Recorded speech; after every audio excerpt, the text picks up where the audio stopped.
तो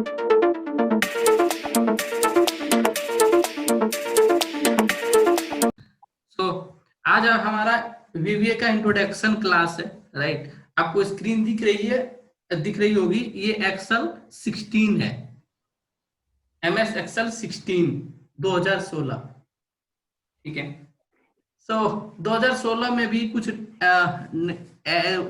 एडिट की सिंटेक्स कुछ नए आए हैं। जो भी सिंटेक्स नए आए हैं वो मैं धीरे धीरे बताऊंगा क्या सिंटेक्स नए हैं और इसमें क्या ऐड किए गए हैं। सिंटेक्स कौन से ऐसे सिंटेक्स ऐड किए गए हैं जो 2013 के एक्सेल में नहीं है और 2016 के एक्सेल में वीवीए में है, सॉरी वीवीए में है। अब बात है कि आपने दो बात सुनी होगी, एक सुना होगा आपने वीवीए और एक आपने सुना होगा मैक्रोज। क्या दोनों सेम है? किसी को इसमें डाउट है कि मैक्रोज क्या है, वीवीए क्या है? Hello, no doubt sir. दोनों में डिफरेंस पता है? हाँ सर। बताओ भी क्या। सर बेसिकली मैक्रो जो रहते हैं उसमें हम हम्म, रिपीटेशन का यूज करते हैं। हम कुछ चीज को रिकॉर्ड कर लेते हैं। सपोज दैट मुझे एक रिपोर्ट बनाना है तो मैं उसके हम्म, प्रोसेस को मैक्रो में रिकॉर्ड कर सकता हूँ। बट सर वो रिकॉर्डिंग का कुछ फिक्स नहीं होता कि वो हर टाइम वैसी ही सही रहेगी या नहीं। कई बार रेफरेंसेस होते हैं या रिपोर्ट में कुछ चेंजिंग रहती है। तो हम्म। मैक्रो एक वो चीज हो जाती है जिसमें हम रिकॉर्ड कर रहे हैं। और वीबीए में सर बेसिकली हम कोडिंग जो रहती है वो हम खुद अपने अकॉर्डिंग मैन्युअली करते हैं। हमें जो चीजें चाहिए होती है और वो उस चीज में फिक्स रहती है।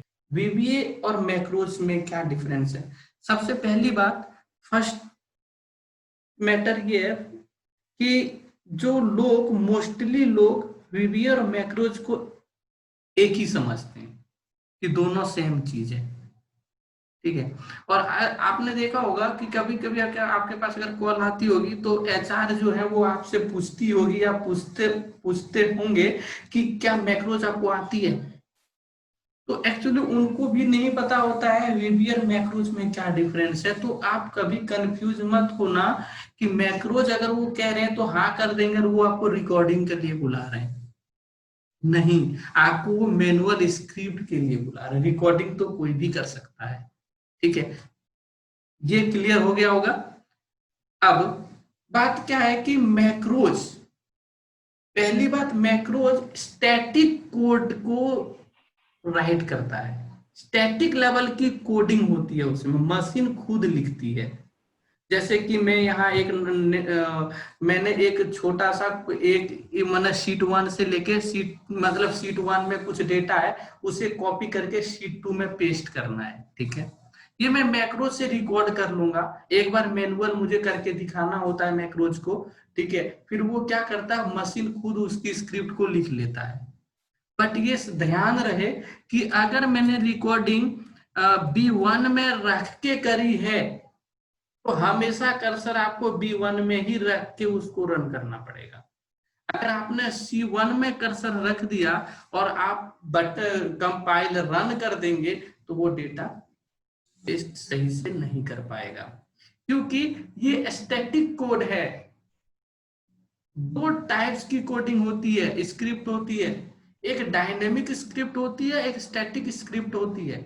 जो मैक्रोज जो स्क्रिप्ट लिखता है वो स्टैटिक लिखता है। मशीन जो लिखती है वो स्टैटिक लेवल की होती है, वो लॉजिकल नहीं होता, वो स्क्रिप्ट लॉजिकल नहीं है।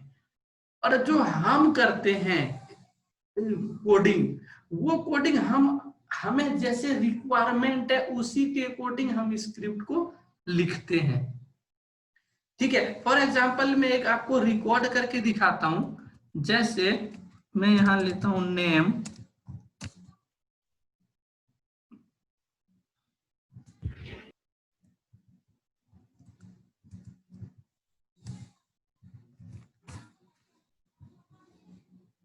ठीक है। मैं एक छोटा सा डेटा क्रिएट कर लेता हूं।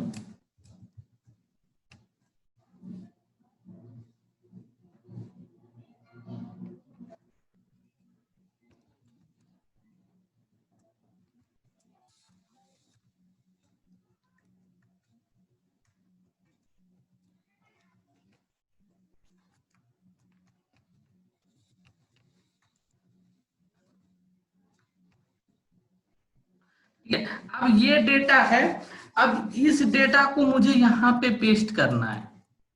तो इसलिए मैं चाहता हूं कि ये मैं रिकॉर्ड कर लूं, राइट। रिकॉर्डिंग के थ्रू से मैं इस स्क्रिप्ट को रिकॉर्ड करता हूं। तो सबसे पहले मुझे कर्सर यहाँ रखना पड़ेगा। मैंने यहाँ कर्सर रखा, ठीक है। तो सबसे पहले मैं रिकॉर्डिंग को ऑन कर लेता हूं, मैक्रोज को, रिकॉर्डिंग को मैंने ऑन किया। इसके बाद मैंने इसे सेलेक्ट किया, फिर मैंने इसे कॉपी करी और फिर मैंने इस डेटा को यहाँ पे पेस्ट किया और फिर मैंने इस अलाइन को सही किया। अब मैं चलता हूं रिकॉर्डिंग में और इसे कर देता हूं स्टॉप। मैंने स्टॉप कर दिया, ठीक है। अब मैं यहाँ से डेटा हटा देता हूं और मैं इसको यहाँ पे कर्सर में रखता हूं और मैं जाता हूं डेवलपर में। डेवलपर में जाने के बाद विजुअल बेसिक में, और यहाँ एक देखोगे आप मॉड्यूल दिख रहा होगा, इस मॉड्यूल में वो स्क्रिप्ट आ गई होगी। वो स्क्रिप्ट को मैं F5 कर प्रेस करके मैं रन करता हूं या इस बटन पे क्लिक करके मैं रन करता हूं। तो आप यहाँ पे देखोगे एकदम प्रॉपर डेटा आके पेस्ट हो गया है, इसमें कोई भी गड़बड़ी नहीं है। बट यस, अब मैं कर्सर रखता हूं यहां और मैं इसे करता हूं रन। तो अब देखोगे, अब अभी भी आ गई है, ये हो गया, कैसे पेस्ट हो गया नहीं मालूम, लेकिन ये गड़बड़ी आएगा। देखो आप, अब मैं यहाँ रख देता हूँ कर्सर C2 में और मैं यहाँ से सबसे पहले रिमूव करता हूँ। वो रन कर गया, प्रॉब्लम आती है, छोटा डेटा इसी वजह से हो सकता है, प्रॉपर आ गया। मैं यहाँ रख देता हूँ कर्सर, ये C2 में गया और मैं यहाँ चलता हूं और इसे रन करता हूं। तो आप देखोगे शीट 1 में जाके तो यहाँ डेटा पेस्ट नहीं हुआ।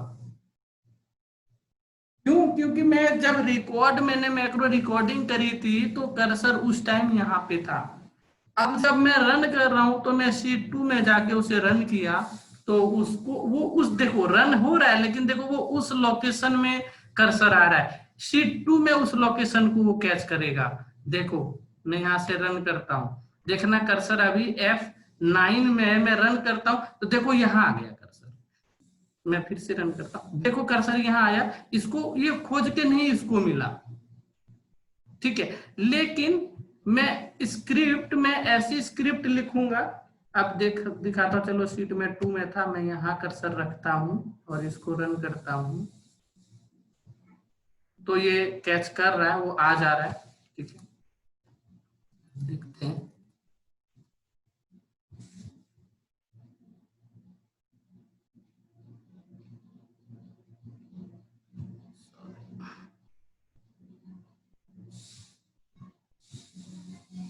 आई थिंक ये रन करेगा अभी। हाँ अभी रन कर रहा है। अब मैं क्या करता हूं, ये जो नेम है ये मैं सीक्वेंस चेंज कर देता हूं। जैसे मैं नेम कर देता हूं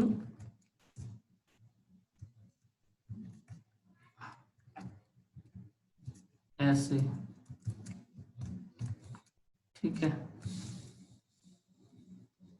अब मैं इसको पेस्ट कर देता हूं यहाँ और मैं इसको पेस्ट कर देता हूं यहाँ और मैं ये डेटा हटा देता हूं। अब मैं इसको करता हूं रन। देख रहे हो क्या हुआ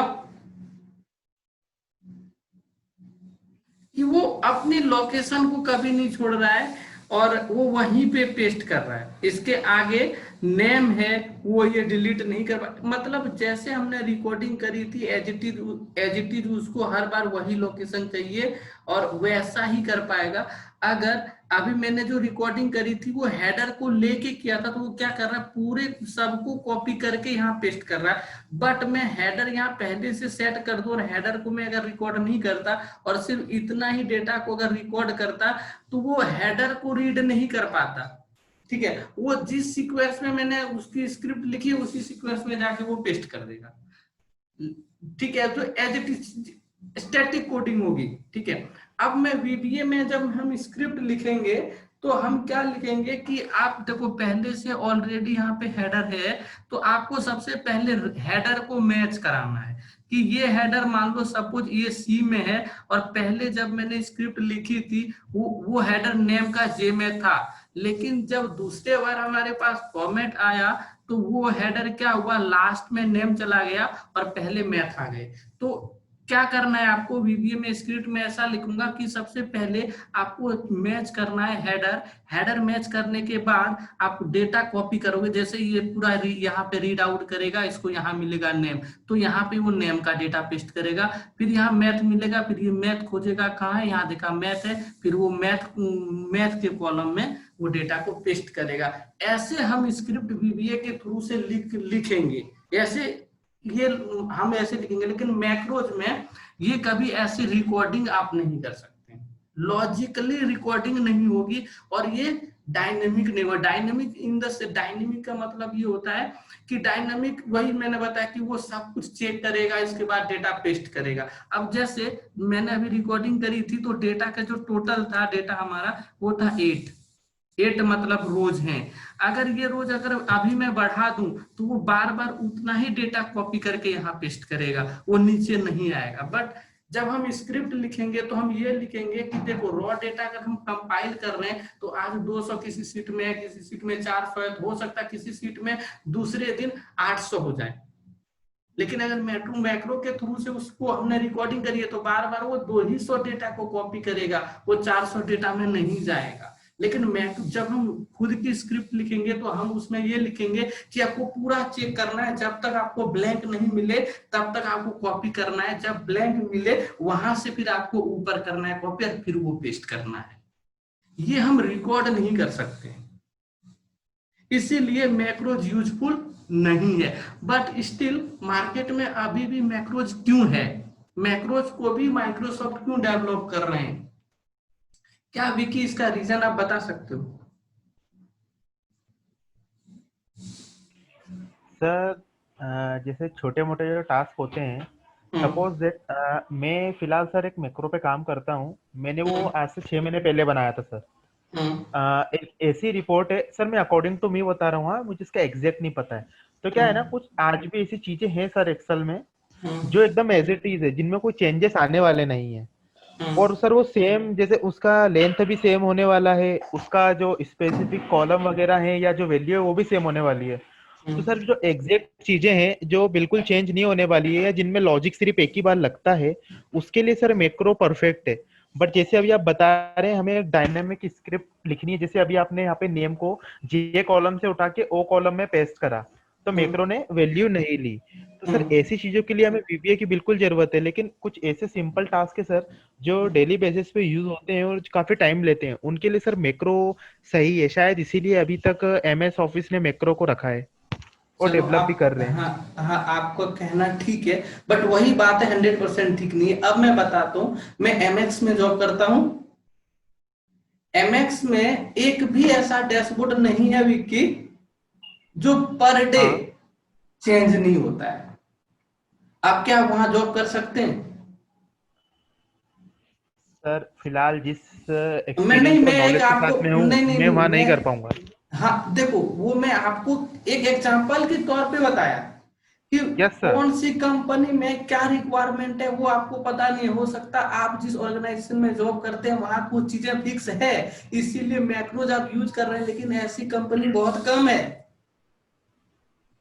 मैं आपको ये भी ओके बता रहा हूँ कि बहुत ऐसी एमएनसी जो बड़ी बड़ी कंपनी है उनके पास तो बहुत कम ही डैशबोर्ड है जो फिक्स है। मैं, यू बिलीव मी, मेरा मतलब लगभग 1 साल तो पार हो गया एमएक्स में, अभी सिर्फ एमएक्स के ऑनरोल में 1 साल मेरा पार हो गया, पहले से ही हूँ मैं एमएक्स में। वैसे तो मैंने प्रॉपर ओके। वीबीए में डेवलप करने का शुरू किया हूँ 1 साल से कर रहा हूँ। मुझे 1 साल में आज तक कोई स्टैटिक मतलब फिक्स डैशबोर्ड नहीं मिला है। आप यूं कहो कि आज कुछ और डिजाइन करवा लेते हैं और कल की रिपोर्ट में कुछ और चेंज करवा देते हैं, मतलब इतना सर टाइम के ज्यादा अकॉर्डिंग। डायनामिक है, इतना ज्यादा डायनामिक है जो वहां मैक्रोज का एम भी आप नहीं बता सकते, एम का भी नेम नहीं ले सकते हैं, मैक्रोज वहां यूज है ही नहीं। और आपको बिल्कुल तुरंत सर। स्क्रिप्ट लिख के आप विदाउट वीबीए से वो काम भी नहीं कर पाएंगे, इतना डिफिकल्ट होता है। मैनुअल करेंगे 2 घंटे 4 घंटे लग जाएंगे और उनको वो रिपोर्ट 5-10 मिनट में चाहिए होती है। कभी कभी इस सिचुएशन में टाइम आ जाता है तो तुरंत स्क्रिप्ट लिखनी पड़ती है, तुरंत उसे उस डेटा को प्रिपेयर करके भेजना पड़ता है, ठीक है। सो आप, लेकिन हाँ, आप जो अब मैं कह रहा हूँ कि अभी भी मैक्रोज क्यों है, आप जो कह रहे हैं वो ठीक है, बहुत ठीक नहीं है लेकिन ठीक है। अब मैं मेन रीजन बताता हूँ कि मैक्रोज अभी भी क्यों है और माइक्रोसॉफ्ट उसे अभी भी डेवलप क्यों कर रही है। उसका रीजन ये है, हमारे लिए बहुत यूजफुल है। हमारे लिए क्या यूजफुल है मैं वो बताता हूँ। कोई भी दुनिया का कोई भी डेवलपर, दुनिया का कोई भी डेवलपर विदाउट गूगल के हेल्प से प्रोजेक्ट नहीं बना सकता, ये आप गांठ बांध लो। किसी भी डेवलपर के पास सिंटैक्स याद नहीं होते हैं। मैंने आपको फोन पे भी बताया था कि आपको सिर्फ और सिर्फ मैं कॉन्सेप्ट समझाऊंगा। अब आपके मैनेजर क्या प्रोजेक्ट देंगे बनाने के लिए वो आपको भी नहीं पता है और उसकी ट्रेनिंग आपको कहीं नहीं मिलेगी। आपको लॉजिक को समझना है। क्लियर है विक्की? Yes sir. अब हमें क्या मैक्रोज बेनिफिट देती है वो मैं बता रहा हूं। मैक्रोज अगर आपके सिस्टम में है तो आपको गूगल की जरूरत नहीं पड़ेगी, बट पीएचपी में या जावा में आप कोई स्क्रिप्ट लिख रहे हैं और आपके पास अगर इंटरनेट नहीं है तो मैं गारंटी बता रहा हूं, आप 50 साल का भी एक्सपीरियंस है ना, प्रोजेक्ट नहीं बना पाएंगे। लेकिन मैक्रोज वीबीए में कोई आप स्क्रिप्ट लिख रहे हैं और आपके पास अगर गूगल नहीं है तो कोई प्रॉब्लम नहीं है, इंटरनेट नहीं है तो कोई प्रॉब्लम नहीं है। अगर आप कोई सिंटेक्स भूल गए तो मैक्रोज से रिकॉर्ड करके और जो आपकी जरूरत की स्क्रिप्ट है उसे कॉपी पेस्ट अपनी